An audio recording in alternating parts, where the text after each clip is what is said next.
Welcome to our channel अध्ययन गुरु। मैं वर्षा। आज का जो हमारा टॉपिक है वो है सॉफ्टवेयर। मैंने अपनी लास्ट वीडियो में हार्डवेयर को पूरा कंप्लीट किया था। वैसे बताया भी था आपको कि हार्डवेयर से कैसे क्वेश्चंस बनते हैं, कैसे क्वेश्चन एग्जाम में पूछे जाते हैं। अब नेक्स्ट हमारा टॉपिक आता है सॉफ्टवेयर। सॉफ्टवेयर क्या होता है? सॉफ्टवेयर वो होता है जिसको हम टच नहीं कर सकते, लेकिन वो वर्क पूरा करता है। हमारे कंप्यूटर में जो भी वर्क होता है वो पूरा करता है, लेकिन हम उसको टच नहीं कर सकते हैं। सॉफ्टवेयर को हम टच नहीं कर सकते हैं। इसकी डेफिनेशन हम लिख देते हैं, जिसको हम टच नहीं कर सकते हैं, जिसको हम टच नहीं कर सकते हैं, टच नहीं कर सकते हैं। और हार्डवेयर क्या था हमारा? जिसको हम टच कर सकते हैं। बहुत इजी वर्ड्स में बताया था। हार्डवेयर जिसको हम टच कर सकते हैं वो होता है, सॉफ्टवेयर जिसको हम टच नहीं कर सकते हैं वो, मतलब ये अनटचेबल है। जो सॉफ्टवेयर है वो अनटचेबल है, अनटचेबल, लेकिन ये वर्क पूरा करता है। जो भी कंप्यूटर का कार्य होता है वो पूरा अच्छे से करता है, लेकिन इसको हम टच नहीं कर सकते हैं। जैसे अगर हार्डवेयर हमारा जो सॉफ्टवेयर का काम होता है हार्डवेयर को इंस्ट्रक्शन देना। जो सॉफ्टवेयर का वर्क होता है हार्डवेयर को इंस्ट्रक्शन देना कि वो वर्क कब करना है, कैसे करना है, क्यों करना है। ठीक है, सॉफ्टवेयर का काम क्या होता है? हार्डवेयर को इंस्ट्रक्शन देना, इंस्ट्रक्शन देना, इंस्ट्रक्शन देना। ठीक है, इंस्ट्रक्शन देना। कब, क्यों, कैसे, कब, कैसे, क्यों, मतलब क्यों वो वर्क करेगा, क्यों नहीं, क्या वर्क करेगा, कैसे करेगा, कब करेगा, ये पूरा इंस्ट्रक्शन जो देता है हमारा सॉफ्टवेयर देता है हार्डवेयर को। तब हार्डवेयर हमारा वर्क करता है जब सॉफ्टवेयर उसको इंस्ट्रक्शन देता है। सॉफ्टवेयर को 2 पार्ट्स में डिवाइड किया गया, वो मैं आपको बता रही हूँ अभी। सॉफ्टवेयर है हमारा, उसको 2 पार्ट्स में डिवाइड किया गया। सॉफ्टवेयर को मतलब कंप्यूटर का जो सॉफ्टवेयर है उसको 2 पार्ट में डिवाइड किया गया। फर्स्ट है हमारा, फर्स्ट आता है सिस्टम सॉफ्टवेयर। क्या है? System software, system software. Second आता है हमारा एप्लीकेशन सॉफ्टवेयर। ठीक है, एप्लीकेशन सॉफ्टवेयर।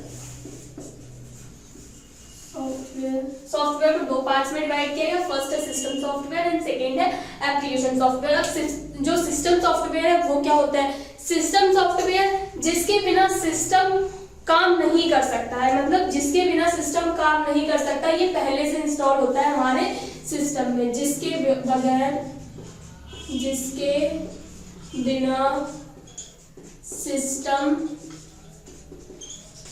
काम नहीं कर सकता है। ठीक है, नहीं कर सकता है, नहीं कर सकता है, जिसके बिना सिस्टम का काम नहीं कर सकता, ये पहले से इंस्टॉल होता है। जो सिस्टम सॉफ्टवेयर होता है ये पहले से इंस्टॉल होता है हमारे कंप्यूटर में। और जो एप्लीकेशन सॉफ्टवेयर वो होता है जिनको यूजर अपनी जरूरत के अनुसार इंस्टॉल करता है, जिसको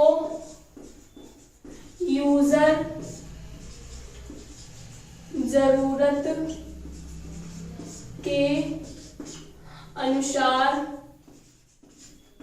इंस्टॉल करता है, इंस्टॉल करता है। ठीक है, तो जो जिसके बिना सिस्टम काम नहीं कर सकता, जिसमें जो सिस्टम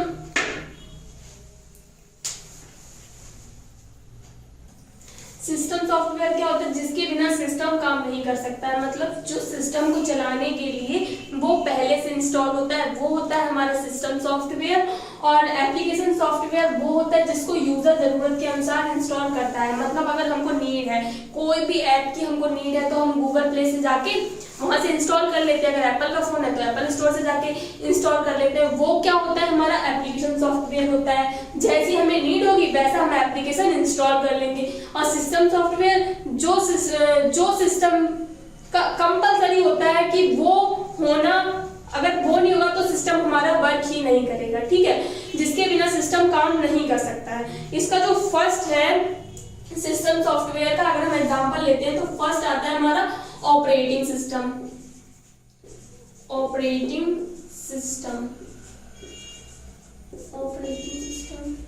अगर ऑपरेटिंग सिस्टम नहीं होगा तो क्या हमारा कंप्यूटर वर्क कर पाएगा? क्योंकि ऑपरेट का मीनिंग ही होता है उस सिस्टम का पूरा लेखा जोखा रखना। अगर ऑपरेटिंग सिस्टम नहीं होगा तो कंप्यूटर वर्क ही नहीं कर पाएगा, क्योंकि कोई भी एप्लीकेशन आप अपने फोन में इंस्टॉल करते हैं, कोई भी एप्लीकेशन आप इंस्टॉल करते हैं तो जो वो एप्लीकेशन बनता है, अब तो सब हाई लेवल लैंग्वेज का यूज करते हैं या जावा का यूज करते हैं कोई भी एप्लीकेशन क्रिएट करने में, ठीक है। कोई एप्लीकेशन को बनाने में जावा लैंग्वेज का यूज किया जाता है। इस कंप्यूटर तो वो जो कंप्यूटर है हमारा वो जावा लैंग्वेज तो नहीं समझता है, जावा नहीं समझता, वो क्या समझता है 0 1 1 0 1 1 0 0 जो बाइनरी नंबर होता है, मतलब जो बाइनरी डिजिट होते हैं वो हमारा कंप्यूटर सिर्फ बाइनरी डिजिट समझता है। वो ना तो हाई लेवल लैंग्वेज समझता है, कोई भी लैंग्वेज नहीं समझता, वो क्या समझता है सिर्फ 0 1 1 ही समझता है। तो जो हमारा ऑपरेटिंग सिस्टम है वो कंप्यूटर को हमारी लैंग्वेज समझाने में और कंप्यूटर की लैंग्वेज को हम तक मतलब हमारी लैंग्वेज चेंज करने में जो वर्क करता है वो करता है ऑपरेटिंग सिस्टम, ठीक है। ऑपरेटिंग सिस्टम का यही वर्क होता है, हम मतलब जो हमारी लैंग्वेज है वो कंप्यूटर की लैंग्वेज में समझा देता है, जो कंप्यूटर की लैंग्वेज है उसको हमारी लैंग्वेज में चेंज कर देता है, हमको समझा देता है। ह्यूमन लैंग्वेज में अगर 0 1 1 में डेटा आएगा, आउटपुट आएगा 0 1 1 में, तो क्या हम समझ पाएंगे? हम नहीं समझ पाएंगे, क्योंकि हमको क्या चाहिए होता है, हम लोग को अपनी ह्यूमन लैंग्वेज चाहिए होती है समझने के लिए डेटा। तो जो ऑपरेटिंग सिस्टम है वो यही वर्क करता है हमारा कंप्यूटर को समझाने में और हमें हमारी लैंग्वेज समझाने में और कंप्यूटर को कंप्यूटर की लैंग्वेज समझाने में। सेकेंड आता है हमारा डिवाइस ड्राइवर। सेकेंड क्या आता है? Device driver.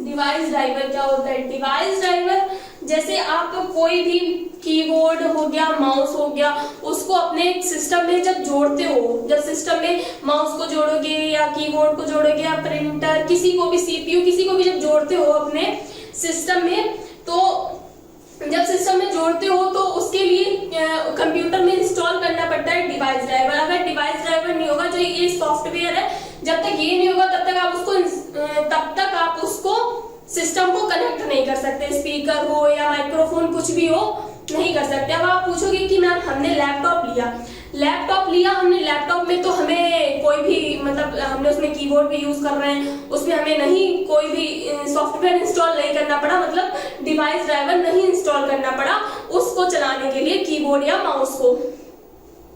अब जो क्यों नहीं चलाना पड़ा? क्योंकि जो कंपनी मतलब जिस कंपनी का आपने लैपटॉप लिया या फिर कंप्यूटर सिस्टम लिया जिस कंपनी का, तो उसको पता होता है, उसको ये पता होता है कि आपको जैसे जो कंपलसरी चीजें हैं जैसे कीबोर्ड है, माउस है, जो आप उसको मतलब उसको कनेक्ट कराना ही है, जो डेफिनेटली आप उस चीज को कनेक्ट करवाएंगे। कीबोर्ड हो गया, माउस हो गया और स्पीकर हो गया, जो ये चीजें हैं वो उसको पता होता है डेफिनेटली आप करवाएंगे, तो उसमें पहले से इंस्टॉल होता है। और वो इंस्टॉल कहाँ से इंस्टॉल होता है? जो मतलब डिवाइस ड्राइवर पहले से इंस्टॉल होता है। अगर ये इंस्टॉल मतलब कंपनी देती है, डिवाइस ड्राइवर इंस्टॉल करके कंपनी देती है, अगर नहीं देगी तो आपको करना पड़ेगा, कनेक्ट करने के लिए करना तो पड़ेगा ही डिवाइस ड्राइवर, ठीक है। और जो डिवाइस ड्राइवर होते हैं वो सीडी रोम में स्टोर होते हैं, मतलब सीडी रोम इसकी सीडी रोम में होते हैं।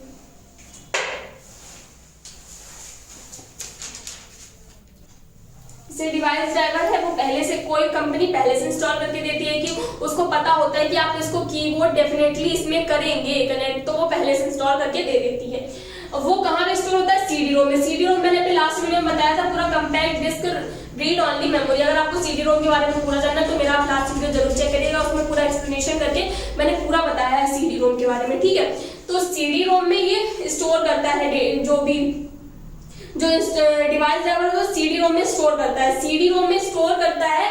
अब जैसे हमने कनेक्ट किया, माउस कनेक्ट किया या कीबोर्ड कनेक्ट किया, कोई भी डिवाइस हमने अटैच की डायरेक्ट ऑपरेटिंग सिस्टम से, कोई भी डिवाइस अटैच की, जैसे ही हम अटैच करेंगे तो वो सीडी रोम में, जैसे मतलब कंपनी होती है सीडी रोम में भर के देती है ये डिवाइस ड्राइवर पहले से भर के देती है। अब आपने जैसे ही अटैच किया, अगर वो सीडी रोम में होगा, अगर पहले से इंस्टॉल होगा तब तो आपको नहीं करना पड़ेगा, वो डायरेक्ट हो जाएगा कनेक्ट। अगर नहीं होगा तो आपको करना पड़ेगा, अदरवाइज अगर नहीं होगा ना तो आपको करना पड़ेगा। नहीं तो अगर कोई कुछ कंपनियां पहले से इंस्टॉल करके देती है, कोई बड़ा इशू नहीं है। जो डिवाइस ड्राइवर है कहीं कोई कंपनी पहले से इंस्टॉल करके दे देती है और कहीं नहीं होता। अगर नहीं होगा तो आपको इंस्टॉल करना पड़ेगा। डिवाइस ड्राइवर बहुत जरूरी है कोई भी सिस्टम मतलब कनेक्ट करने के लिए डिवाइस को, प्रिंटर हो या फिर माउस हो, कीबोर्ड हो, वगैरह वगैरह बहुत सारी डिवाइस हैं ऐसी, ठीक है। थर्ड आता है हमारा लैंग्वेज ट्रांसलेटर।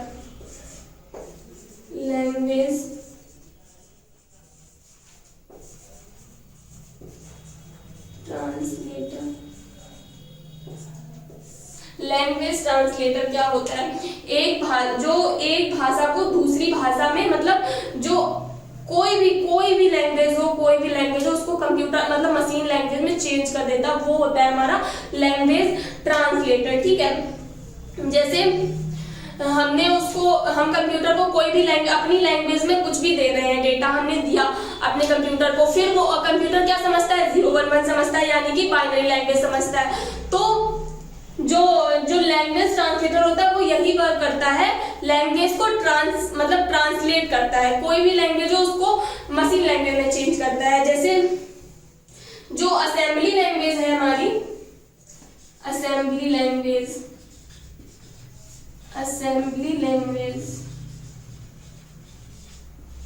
उसको मशीन लैंग्वेज में चेंज करता है। वो कौन करता है? मशीन लैंग्वेज करता है असेंबलर, ठीक है। जो असेंबली मतलब असेंबल लैंग्वेज को मशीन लैंग्वेज में चेंज करता है असेंबलर, ठीक है। जो असेंबल लैंग्वेज को मशीन लैंग्वेज में चेंज करता है वो क्या होता है? असेंबलर। अब बात आई गई है यहाँ पे लैंग्वेज की, तो मैं आप कंफ्यूज हो जाएंगे, बता देती हूँ यहाँ पे। जैसे पहले मशीन लैंग्वेज क्या होती है हमारी? मशीन लैंग्वेज हमारी यही तो होती है, 01 01 00 यही तो होती है मशीन लैंग्वेज। कंप्यूटर यही लैंग्वेज तो समझता है। फिर जब कंप्यूटर आए, सबसे पहले कंप्यूटर आए तो वो कंप्यूटर समझते थे यही मशीन लैंग्वेज। तो जो उसको डेटा दिया जाता था, मतलब जो उसको इनपुट दिया जाता था, कोडिंग करके 011 में ही दिया जाता था।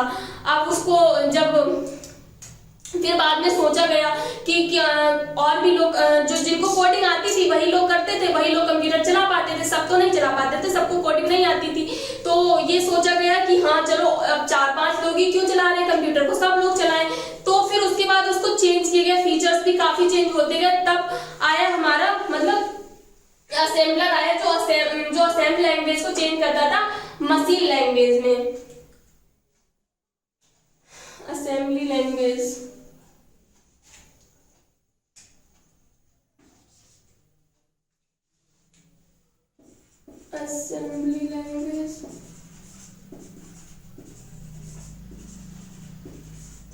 असेंबली लैंग्वेज जो होता है निमोनिक में चेंज करता है, ठीक है। निमोमैनिक, ठीक है, निमोमैनिक।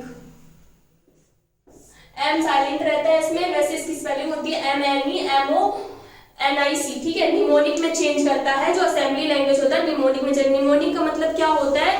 जैसे बड़े शब्दों को छोटा करके दिखाना, बड़े शब्दों को छोटा करके दिखाना। जैसे एडिशन हमको करना है, एडिशन करना है तो उसमें हम क्या लिख देते हैं? सिर्फ ADD। तो ये छोटे में समझ जाता है, अगर हम सिर्फ ऐड दे रहे हैं तो ये समझ जाएगा। सब जैसे हमने मल्टीप्लाई करना है तो हम लिख देंगे सिर्फ MUL। छोटे में जो निमोनिक का मतलब होता है बड़े शब्दों को छोटा करके दिखाना, ठीक है। तो ऐसे असेंबली लैंग्वेज को निमोनिक में चेंज कर देते हैं। फिर आया हमारा हाई लेवल लैंग्वेज। अब सबसे ज्यादा यूज किसका हो रहा है? हाई लेवल लैंग्वेज का। High level language, high level language कौन सी होती है? जैसे कोबोल हो गया, फोर्ट्रॉन हो गया, फोर्ट्रॉन हो गया, सी हो गई, वगैरह वगैरह बहुत सारी हैं हाई लेवल लैंग्वेज, ठीक है। ये जावा हो गई, ये होती है हमारी हाई लेवल लैंग्वेज, ठीक है। हमारा ये जो ये था लैंग्वेज ट्रांसलेशन, ये कंप्लीट हो गया। यहाँ पे मैंने बता दिया और इसका पार्ट और बता रहे हैं।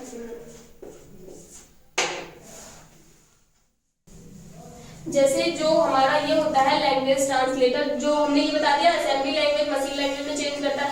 जो हाई लेवल लैंग्वेज होती है उसको मशीन लैंग्वेज में जो चेंज करता है, मशीन लैंग्वेज में, हाई लेवल लैंग्वेज को मशीन लैंग्वेज में चेंज करता है इंटरप्रेटर और कंपाइलर, ठीक है। इंटरप्रेटर और कंपाइलर। इंटरप्रेटर कैसे वर्क करता है? इंटरप्रेटर कैसे वन बाई वन, मतलब एक एक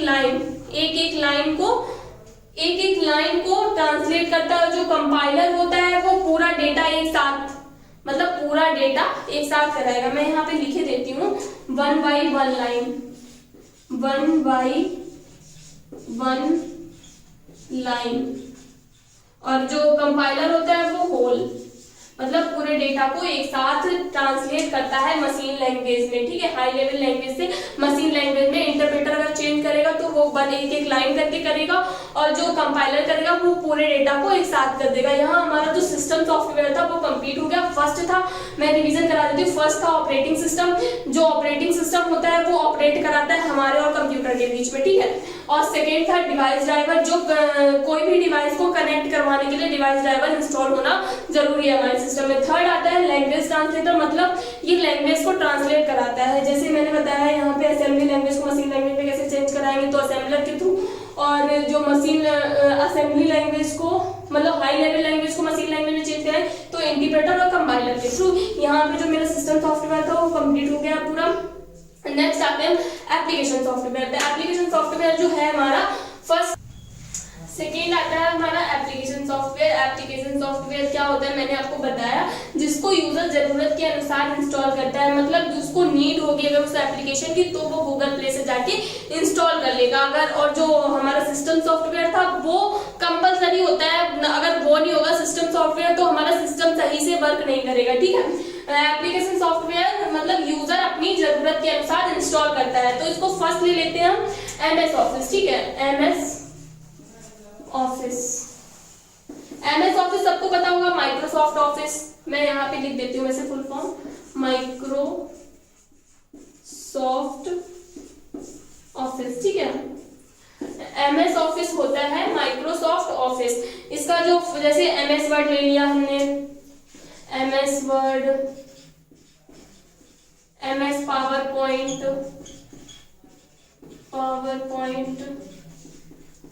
ठीक है। MS वर्ड जैसे डॉक्यूमेंट बनाने के लिए, डॉक्यूमेंट कोई बनाना हो तो हम MS वर्ड का यूज करते हैं। कोई प्रेजेंटेशन बनाना हो तो हम MS पावर पॉइंट का यूज करते हैं, प्रेजेंटेशन, ठीक है। थर्ड आता है MS एक्सेल। जैसे कोई स्प्रेडशीट बनानी हो, स्प्रेडशीट मतलब कोई भी रिजल्ट वगैरह अगर बनाना है तो वो हम MS एक्सेल पे बनाते हैं। कोई बैंक का डेटा होता है, कोई बैंक का डेटा, जैसे जो रिजल्ट होता है ना हमारा कॉलम और रो में, तो जो स्प्रेडशीट वाला वर्क होता है वो हम करते हैं MS एक्सेल से। और जो कोई प्रेजेंटेशन क्रिएट करना होता है तो वो हम करते हैं पावर पॉइंट से, मतलब MS पावर पॉइंट से। और अगर कोई डॉक्यूमेंट क्रिएट करना होता है, जैसे कोई लेटर एप्लीकेशन वगैरह बनाना होता है तो वो हम करते हैं MS वर्ड से, ठीक है। माइक्रोसॉफ्ट ऑफिस ये हमारा एप्लीकेशन सॉफ्टवेयर, वो हमें अगर नीड होगी तो हम कर लेंगे इंस्टॉल, नहीं तो मतलब कहीं कहीं आता भी है, वैसे ये जरूरत के अनुसार आप कर सकते हैं।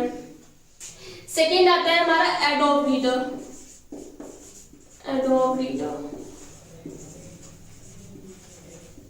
एडोब रीडर का क्या वर्क होता है? ये एप्लीकेशन जिसके थ्रू आप PDF ओपन करके देख सकते हैं, जो ये है ना एडोब रीडर, इसके थ्रू आप PDF ओपन करके देख सकते हैं। जैसे जैसे आपने कोई पिक ली, आपको अच्छी नहीं लग रही, आपको एडिट करनी है ब्यूटी, जैसे आप ब्यूटी प्लस से करते हो, तो ब्यूटी प्लस बैन हो गया। एडोब रीडर से जैसे कोई भी एडिट करवाना हो, पिक एडिट करवाना हो, ये अगर हम ये वर्क करेंगे एडिटिंग वाला, तो किस पे करते हैं हम? एडोब रीडर पे ये वर्क करते हैं, ठीक है। इसको आप गूगल प्ले से जाकर इंस्टॉल कर सकते हैं एडोब रीडर को। बाकी हमारा कंप्लीट हो गया एप्लीकेशन सॉफ्टवेयर, मैंने आपको बताया। और भी है, सेम वही है, जिसको जो हमारी नीड हो, जो हमें जिस चीज की जरूरत हो, उस एप्लीकेशन को हम गूगल प्ले से जाके इंस्टॉल कर सकते हैं। अगर एप्पल का है तो आप एप्पल स्टोर से जाके इंस्टॉल कर सकते हैं, जैसी हमारी नीड हो, ठीक है। और जो सिस्टम सॉफ्टवेयर वो यही होता है जिसके बिना सिस्टम काम नहीं कर सकता है। मतलब जो अगर सिस्टम सॉफ्टवेयर जो मैंने आपको बताया, जैसे ओएस बताया, ऑपरेटिंग सिस्टम, अगर ये नहीं होगा तो हमारा सिस्टम वर्क नहीं कर पाएगा सही से। ये कंपलसरी होने ही होते हैं कंप्यूटर में, ठीक है। हमारा जो टॉपिक था आज का सॉफ्टवेयर वो कंप्लीट हो गया है। अगर आपको हमारा ये वीडियो समझ में आया, पसंद आया, तो इसको लाइक जरूर करिएगा, कमेंट करके बताइएगा कैसा लगा। और अगर आपने अभी तक हमारे चैनल को सब्सक्राइब नहीं किया तो हमारे चैनल को सब्सक्राइब भी करिएगा। Thank you so much.